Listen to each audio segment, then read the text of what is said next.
Hey, I said something on a previous video that I would like to explain to you all. The video was titled, A Message to Second Time Expectant Mothers. And I said that the grace of God has no bounds. It's as far as the East is from the West. Welcome to Mount Mama Family Lifestyle. My name is Mary. I like to share topics like faith, food, fashion, function, and fun.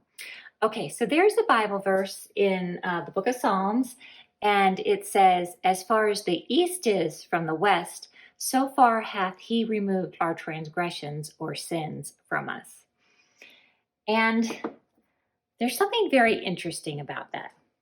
If you look at a globe, okay, like our planet, it has an imaginary axis, a pole that runs through it. There's not a real pole, it's imaginary. And if you are traveling, if you're on that globe and you start at the South Pole and you start traveling north, you reach a point where all of a sudden you're going to be traveling south.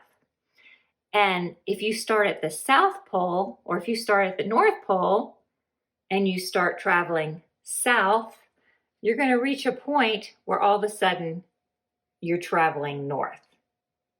Got that?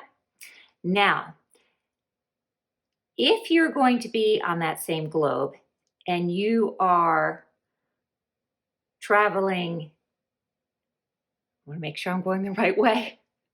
You're traveling east. You are always going to be traveling east. You are never going to reach a point where you start traveling west.